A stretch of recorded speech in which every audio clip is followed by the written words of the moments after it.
पाकिस्तान को लेकर भारत में नरेंद्र मोदी के खिलाफ इंडी गठबंधन राजनीति कर रहा है। उस पाकिस्तान का हाल नरेंद्र मोदी के राज में क्या हो गया है, यह दुनिया देख रही है। ऑपरेशन सिंदूर के बाद से पाकिस्तान की हालत इतनी खराब हो गई है कि पाकिस्तान में कैदी जेल तोड़कर भागे जा रहे हैं। एक के बाद एक बड़े बड़े आतंकवादी मारे जा रहे हैं। एक के बाद एक बलूचिस्तान के शहरों पर बीएलए का कब्जा होता चला जा रहा है। पाकिस्तान को इस वक्त चौतरफा मार पड़ रही है और यह मार रुकी नहीं है। पहले ऑपरेशन सिंदूर में भारत ने 100 आतंकवादियों की कब्र खोद दी। इसके बाद लगातार पाकिस्तान में आतंकियों की मौत का सिलसिला जारी है।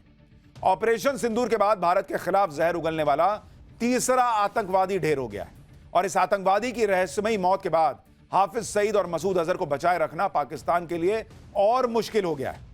इसके बारे में आगे आपको बताऊंगा। आप यह भी देखिए कि शहबाज शरीफ और असीम मुनीर के लिए बलूचिस्तान बचाना मुश्किल होता जा रहा है। बलूचिस्तान पहले ही अपनी आजादी की घोषणा कर चुका है, जिसके बाद असीम मुनीर और शहबाज बलूचिस्तान पहुंचे थे और भारत के खिलाफ जहर उगल रहे थे।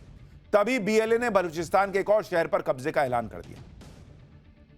यानी आने वाले दिनों में पाकिस्तान के टुकड़े टुकड़े होने की स्क्रिप्ट तेजी से लिखी जा रही है।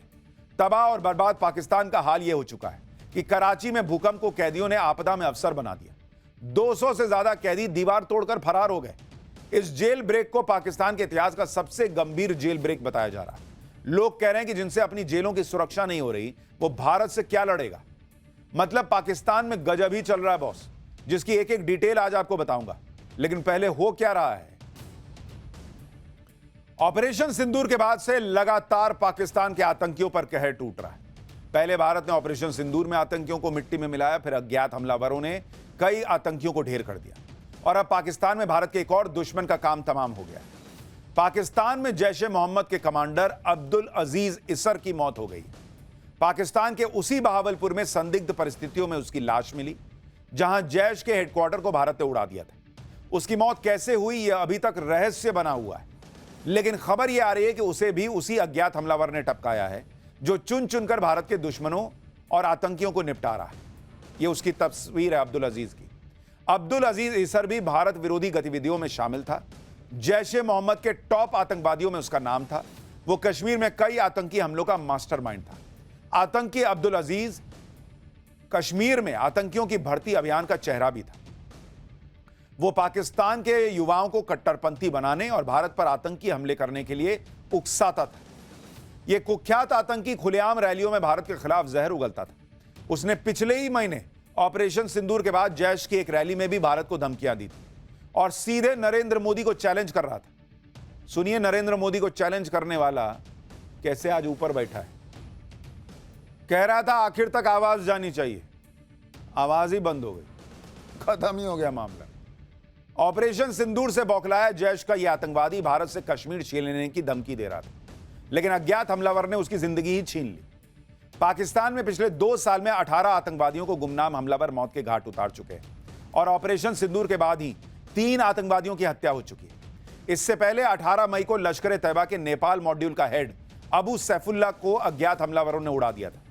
इसके एक दिन बाद ही लश्कर ए तैयबा का एक और बड़ा आतंकवादी अब्दुल वाहिद कुंभो भी मारा गया। दोनों की ही पाकिस्तान के सिंध प्रांत में अज्ञात बंदूकधारियों ने गोली से भूनकर हत्या कर दी थी। पाकिस्तान में एक के बाद एक आतंकवादी मारे जा रहे हैं और अब किसी दिन हाफिज सईद और मसूद अजहर की रहस्यमयी मौत की खबर आ जाए तो कोई हैरानी की बात नहीं।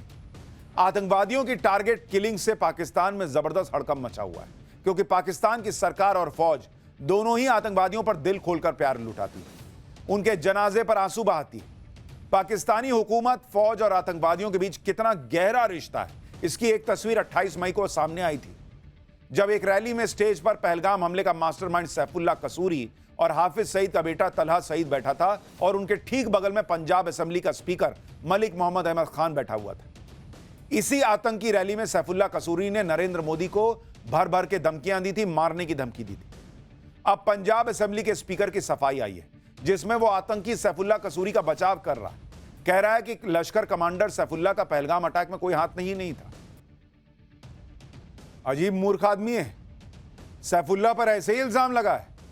पहलगाम हमले के बाद इसी सैफुल्लाह के ऑर्गेनाइजेशन ने खुद ये बात मानी थी, खुद ये बात ओन की थी कि हमने पहलगाम हमला किया है। ये उसके खुद के संगठन ने कही थी। बाद में जब हंगामा बढ़ गया, ये लोग सोचे नहीं थे कि इतना भारत जो है वो ठोकने पे आ जाएगा, तो जब ये हो गया तब जाके इसने कहा कि नहीं नहीं, अच्छा एक बार नहीं 2 बार हुआ था। बाद में कहता है कि नहीं नहीं वो तो साइबर अटैक हो गया था, हैक हो गया था। हैक हो गया तो उसी दिन बताते हैक हो गया है। बाद में जब धुलाई का समय आया तब इसको याद आया कि हैक हो गया था। इधर पाकिस्तान की हुकूमत और फौज आतंकवादियों को बचाने में जुटी है। उधर कराची में जेल तोड़कर 200 से ज्यादा कैदी जेल से भाग गए।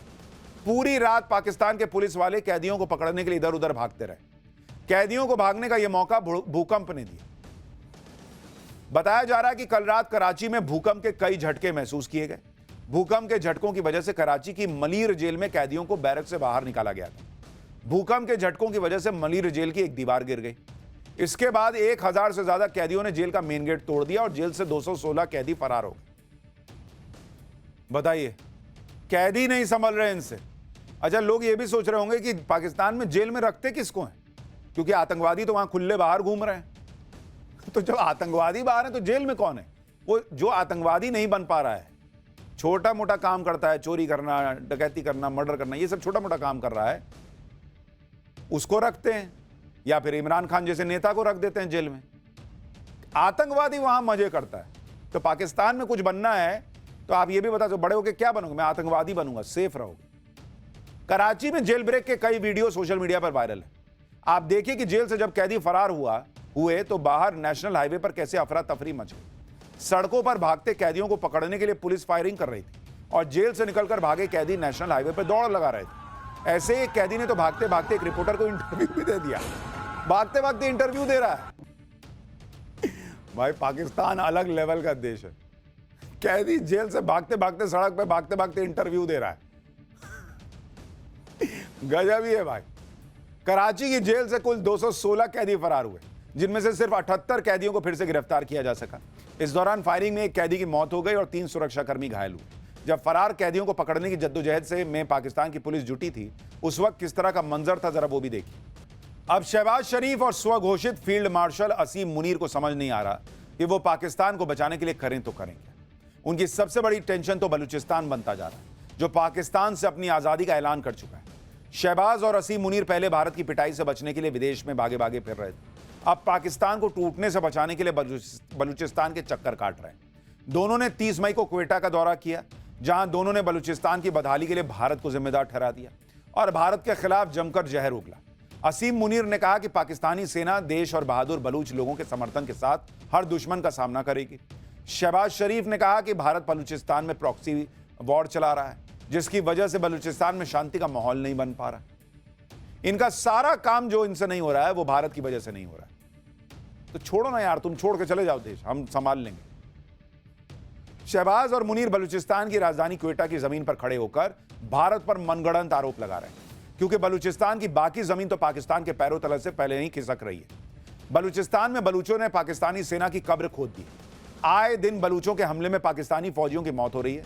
बलूच विद्रोही लगातार बलूचिस्तान के इलाकों पर कब्जे का दावा कर रहे हैं। जिस दिन असीम मुनीर और शहबाज शरीफ क्वेटा में थे, ठीक उसी दिन बलूचिस्तान लिबरेशन आर्मी यानी बीएलए ने बलूचिस्तान के एक और शहर पर कब्जे का दावा कर दिया। बीएलए का दावा है कि अब बलूचिस्तान के सोराब शहर पर उसका नियंत्रण हो चुका है और पाकिस्तानी सेना और सरकारी अधिकारियों को शहर से भगा दिया गया। बीएलए ने बताया कि सोराब शहर के सभी महत्वपूर्ण स्थानों और राजमार्गों पर उसने कब्जा कर लिया है। सभी हाईवे, सरकारी दफ्तर, पुलिस स्टेशन, यहां तक कि बैंकों पर भी बीएलए ने नियंत्रण कर लिया है। ऑपरेशन के दौरान